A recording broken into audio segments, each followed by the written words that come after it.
This is a coffee, this is my red couch, and this is a new story time from me. Hello everyone, my name is Lumi, and before we start, today I actually want to thank every single person that supports this channel. You are amazing. I started to create videos for YouTube around 4 months ago, and every single time when I talk about that or when I say that I'm a speaker at different conferences, usually I get the same message of, oh my god, this is so cool, I would love to do the same. And I usually say, that's great, you just have to learn a little bit of rhetorics and know some rhetorical devices, learn how to stand the stage, how to interact with the audience, but this is nothing supernatural, so you can learn that and you'll be successful. But then, actually in 9 of 10 cases, I get back oh no, I would better die than speak in front of 50 people, no. And this makes me sad. And don't get me wrong, I don't live under a rock, and I know that there are a lot of people who are afraid of public speaking. But last week I found this article from Washington Post where I could see that the biggest fear of Americans, the biggest, are not clowns, are not snakes, are not terrorists. It's public speaking.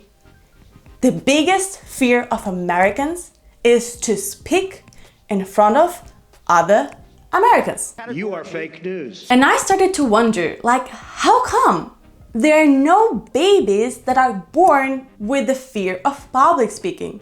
In the contrary, all babies are expected to talk. I personally have a very little nephew, and everyone is waiting for him to say this magical first mama or papa. TEDx Speaker. And everyone will celebrate it, and everyone will start to wait until my nephew speaks even more and more and more. Moreover, my sister takes videos of him now, kind of talking about his day before going to sleep. And everyone thinks it's cute. So where is this moment in time when these little exciting babies transform to these adults who are more afraid of talking in front of other people than to be killed by terrorists? Now, as you might already know, I am pretty talkative, and although I get nervous, I actually love giving presentations, and that's why I have this channel. And about that, I also spoke in my video about my TEDx experience. So how come? I don't think I am a gifted person from God, but how come I enjoy doing this and the majority of Americans are simply afraid of that? There should have been something in my childhood that had such a big impact. So I started to think about my life. The first bright memory of my childhood was at the age of 2 or 3. I could not go to sleep without hearing some fairy tales or stories. And that evening, my mom was very tired because she was working at 2 jobs. So she asked me to tell her the story instead of her. And that was exciting. So I actually picked one of them and I started to talk. And then I saw that my mom fell asleep and I felt a little bit like grown up and interesting. So I love doing that. And I started to tell my mom stories every night ever since. And that was a perfect win-win situation. Like, she didn't have to think too much and just go to sleep, and the kid was super happy. And because I was doing this really every night, I started to mix up the stories, bring characters from one story to another story, think of different endings, and so on. And I don't know if you ever had this feeling, but I could really feel pictures or colors in my brain. This is the moment when you feel creativity in your head. And it made me so happy that I couldn't stop not telling stories all the time. And obviously I wanted to do this not only in the evening, but the whole day long. And my mom was working or she was busy in the house, so she could not always listen to me. My sister back then was a teenager, so she had different interests, and my dad was back then not at home. So, and I needed an audience, I needed to practice.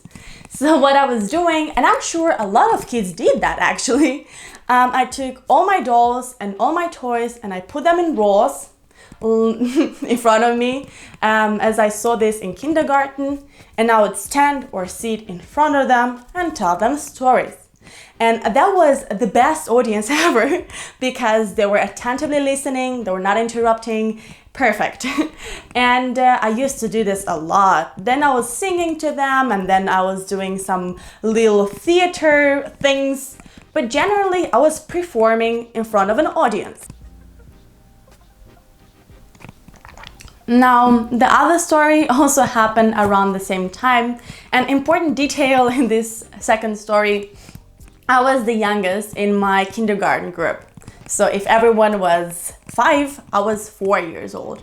And now it doesn't matter anymore if it's a year or 2 years difference. But back then, when you're a kid, a year difference is like 20.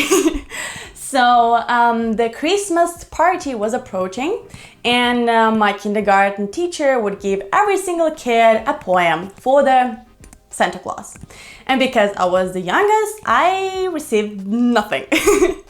And I was fine with that because I didn't even know that something like this happens. Because when you're 5, you don't get personally the poem, your parents get it, and you learn it at home. And I didn't get this, I didn't get that.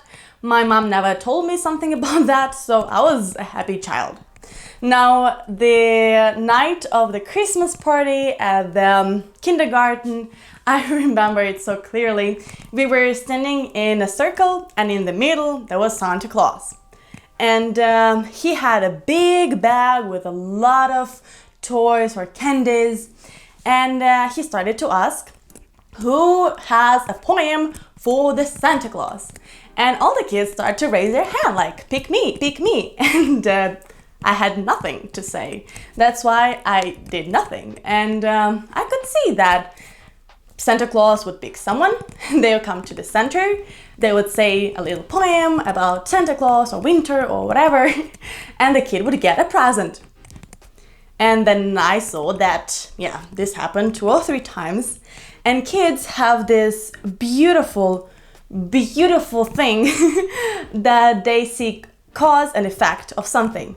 So, me, around 4 years old, I saw that theoretically, if you raise up your hand, Santa Claus will bring you to the middle or to the center. You have to say something and you get a present.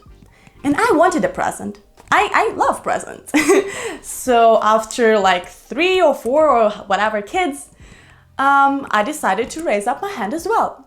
And the Santa Claus obviously didn't know I don't have any plan. So he invited me to the center. And there was a moment, I didn't know about that. My mom told me about that afterwards, where my mom was super confused because she knew her little daughter doesn't have a poem. So she will just stand there and start to cry because she would not get a present because she has no poem. And at the same time, my kindergarten teacher had the same thoughts, like, oh my God, I didn't give this little creature any poem. So what will she do? She will definitely start to cry. And then the whole Christmas celebration will be ruined.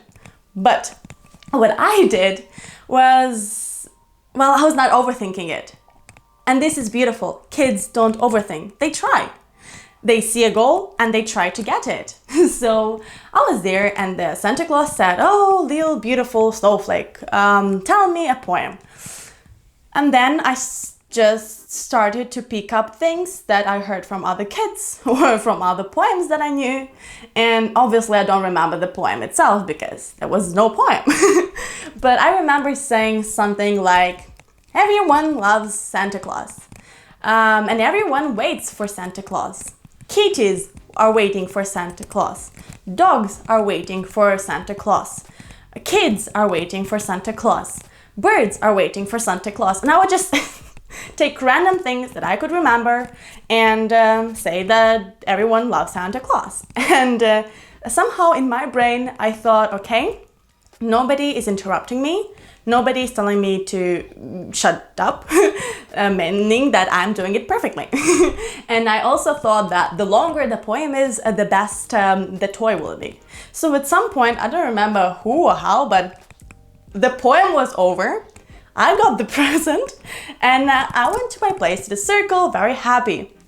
And also my mom told me afterwards that the Santa Claus and other parents actually asked my mom and the kindergarten teacher how come they gave such a long and difficult poem to a little baby.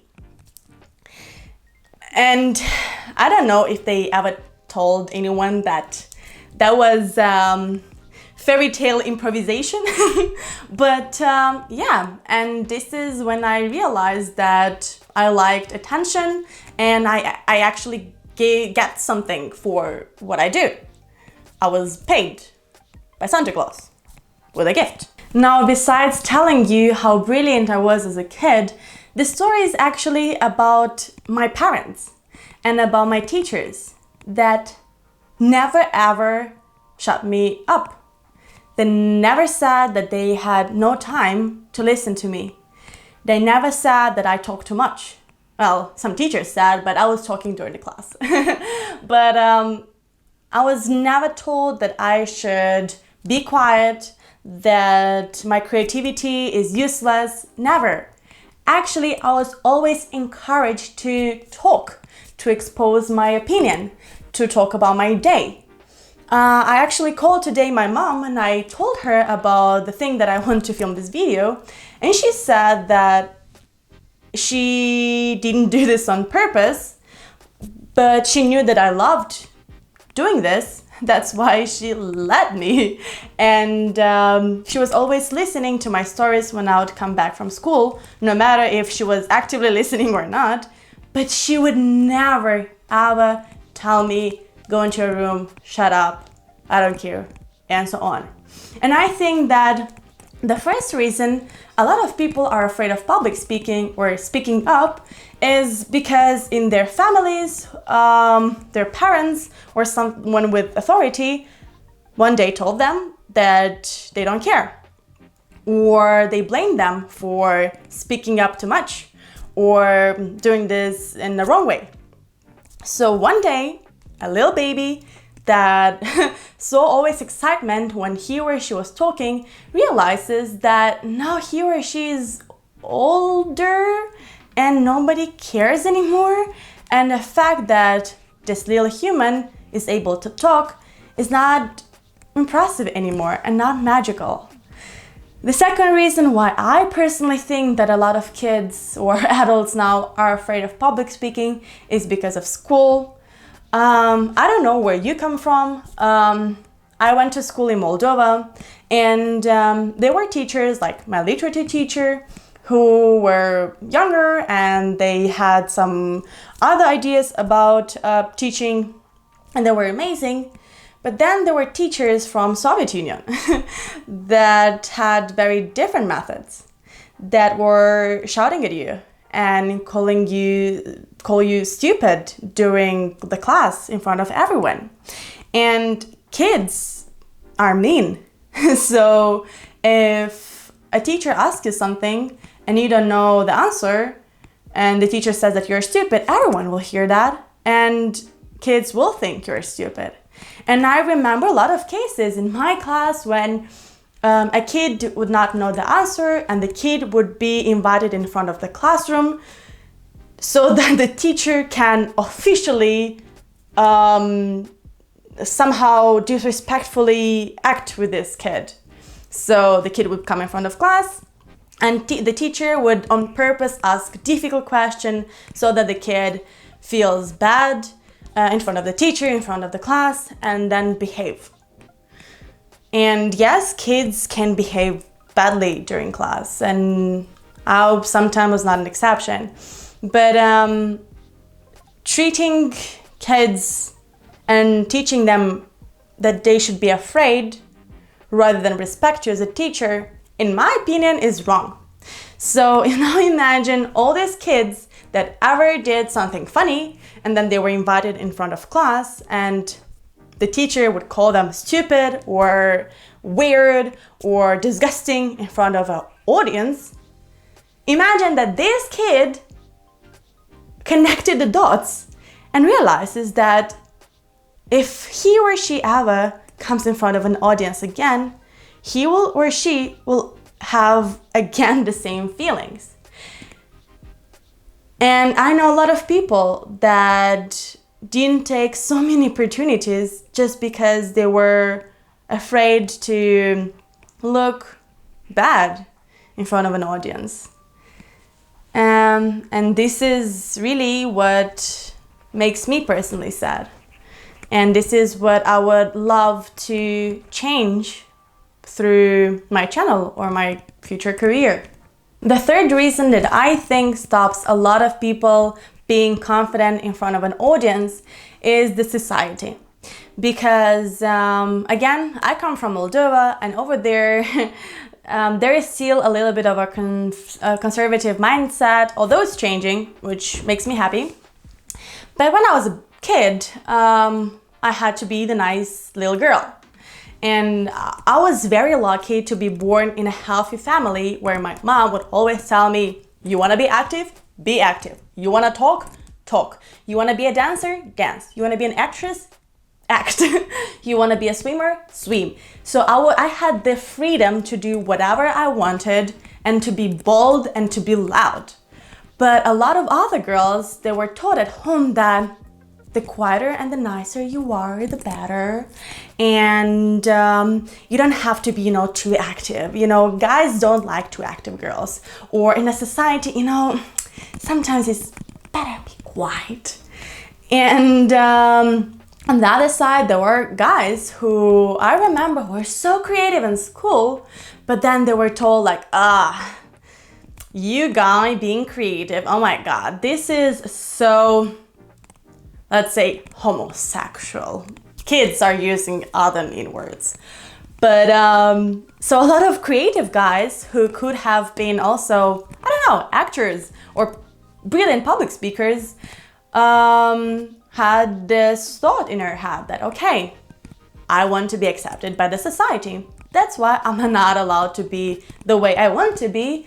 I have to be very technical oriented or very financial oriented and so on. Another reason why you as an adult might be afraid of public speaking is because you don't have this children experience or a very young experience in talking. I'll explain. So as I told you, I was pretty talkative ever since I know myself. And in school, but also in my dancing school, everyone knew that. So every single time when there was an event or someone had to speak up, the easiest thing was to say like, Lumi, you go. Lumi, say something. Lumi, you can talk pretty nicely, say something. Or in school, like, it's Christmas Day. Lumi, you can speak pretty well. Do you want to write a poem for a teacher? Or do you want to go and say teacher Merry Christmas in a nice way? And I was not really afraid of doing so because I was young and I didn't perceive the risk so much as I would do right now. And this way, little steps, little by little, from a little happy birthday to a very long speech, I started to talk every single time when I was asked to. And in the end, again, everyone knew I was good. If someone needed some help to present something, they would ask me. And I got experience and I was not afraid anymore to speak in front of teachers because I already did that. So what can happen? What? And it's kind of the same today as well. If you study with me at the same university and we have been in the same group at some point in time, you know that if there were some group works, it was clear that Lumi will talk. Every single time when there was an occasion, it was clear. Lumi will go, Lumi will say, and I feel okay with that. I have absolutely nothing against that. Also, I was pretty engaged in the last 2 years of my university and I was at different organizations. And again, it was somehow clear that if there's something to say, Lumi will do that. And why I do this video? Because when I ask people, why are you afraid of public speaking? The majority of them say, I don't know, I was born like this. I was like this ever since I know myself. And the truth is, you were not born like this. And the truth is, there is a reason why you are afraid. If it's because you're afraid of being laughed off, or because you want to be part of the society and the society says that you should be rather quiet, or because you're afraid of attention, and you're afraid of attention because you were not given attention as a kid and you feel like you don't deserve the attention right now. There are actually many reasons why you're afraid of public speaking. And I do this video again not to show how brilliant I am, but to rather make you think why you exactly are afraid of public speaking. Really, after this video, sit down in a quiet place and think of your childhood. Think of your school times.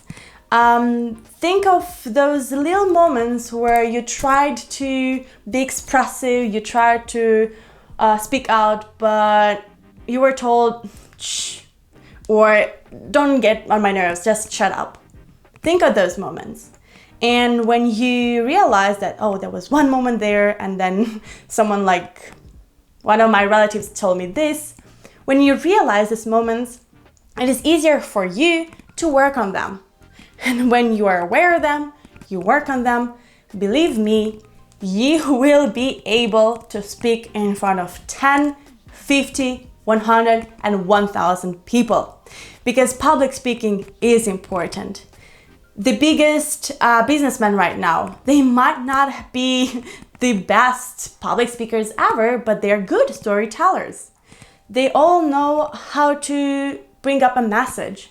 But even if you don't want to be a very famous businessman, you need to be able to speak in front of your department at work, or in front of your company, or in front of your children, in front of your family.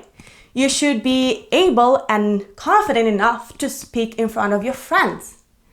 Public speaking is not only about talking from a stage on a very smart thing. We all have something to say. We all have a story. We all have a message to send. And if you are afraid to open your mouth because 20 years ago your mama, dad, or grandfather said that you should be quiet, well, that's sad. So thank you once again for watching. Thanks for giving me the opportunity to talk about my story. I hope that you liked this video. If you did, well, give it a thumbs up. Thanks again for your support. If you want to see more communication material, you can click here and here. You can click here to subscribe to my channel. Don't forget to click on the bell button so that you get notified every single time when I post something. And I will say this for the third time this video, but thank you so much for your motivation, support, and help. Have a great day and see you next time. Bye.